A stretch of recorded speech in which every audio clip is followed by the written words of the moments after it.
اس وقت معروف اسکالرز اس فیلڈ میں کام کر رہے ہیں اور اس میں ہمارے بھی کچھ ریزرویشنز تحفظات ہیں۔ ہمارے نزدیک رسالت مآب صلی اللہ علیہ وسلم کی تعلیمات کے مطابق سب سے پہلے ہم نے لوگوں کو قرآن کریم کی تعلیمات کی جانب راغب کرنا ہے، یعنی بجائے اس کے کہ ہم دیگر کتب، مثال کے طور پر جب ہم تقابل ادیان پر کام کرتے ہیں، بائبل پر کرٹیسائز کرنا اور دیگر کتابوں پر انگشت تنقید اٹھانا، زبان تان دراز کرنا کہ یہ دیکھیے تعارض ہے، تناقض ہے، ہمارا یہ اپروچ نہیں ہے۔ ہمارا اپروچ چونکہ ہم نے رسالت مآب صلی اللہ علیہ وسلم کی تعلیمات سے لیا، صوفیاء کرام کی تعلیمات سے لیا، اس میں یہ ہے کہ قرآن کریم کے جو پازیٹیو پہلو ہیں سب سے پہلے ان کو اجاگر کیا جائے، ان کو عام الناس کے سامنے لایا جائے،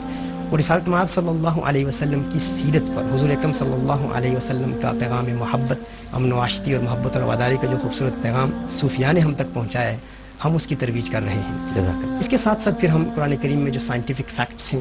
ان کو بیان کرتے ہیں، اور مثال کے طور پر قرآن کریم کے علاوہ بھی یہ ڈیپینڈ کرتا ہے، اس کا دار و مدار ہمارے مخاطب پر ہوتا ہے۔ ایک داعی اپنے مدعو کو دیکھ کر انتخاب کرتا ہے، کیونکہ ہم نے اس میں اسلام کے حوالے سے common objections 30 common objections against اسلام کے حوالے سے اس کے جواب میں ایک مکمل ہم نے ایک نصاب، ایک سلیبس تیار کیا ہے، جو ہم وہاں کے بچوں کو، یوتھ کو ہم اس کو تیار کرتے ہیں۔ اس میں سب سے پہلے اگر کسی غیر مسلم سے ملاقات ہو تو ہم دیکھتے ہیں کہ کیا اس کا بیک گراؤنڈ کیا ہے۔ مثال کے طور پر اگر کوئی کرسچن ہے، کوئی عیسائی ہے، تو اس کو ہم یوں اپروچ کریں گے کہ ڈو یو نو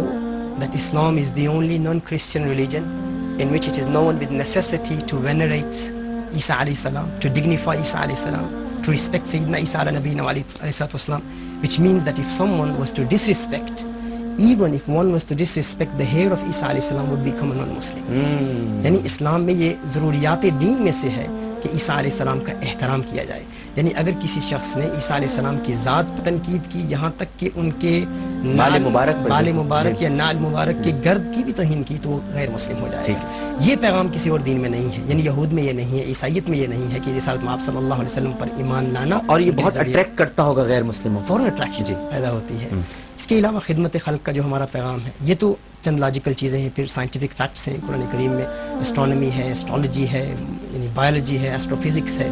اور وہ حقائق جو رسالت مآب صلی اللہ علیہ وسلم کے دور میں بغیر آج کل کی ترقی یافتہ جدید ٹیکنالوجی کے، مشاہداتی ٹیکنالوجی کے بغیر رسالت مآب صلی اللہ علیہ وسلم نے بیان فرما دی۔ حضور اکرم صلی اللہ علیہ وسلم نے اپنے اللہ عز و جل کی جانب سے عطا کردہ علم غیب سے جو سائنٹیفک فیکٹس بیان کی، ہم ان کو لوگوں کے سامنے لاتے ہیں کہ کیا عقل قبول کر سکتی ہے کہ انسان بغیر اس سائنٹیفک ٹیکنالوجی کے اس دور میں ان حقائق کا بیان کرے؟ تو ظاہر ہے اس نبی صلی اللہ علیہ وسلم کا براہ راست اللہ عز و جل سے تعلق ہے، اور وہ اللہ عز و جل سے وحی حاصل کر رہے ہیں۔ تو یہ کچھ بنیادی چیزیں ہیں۔ اس کے علاوہ پریکٹیکل صوفیاء کی تعلیمات، مثال کے طور پر میں پیرس میں میرے ماہانہ درس قرآن ہوتے ہیں، اس میں ہم اس طرح کرتے ہیں کہ لوگوں کو پریکٹیکلی گلیوں بازاروں میں لے جا کر خدمت خلق کا طریقہ سکھاتے ہیں۔ کوئی غیر مسلم جا رہا ہے، اس کے بیگ کو اٹھا لیا، اس کی خدمت کی،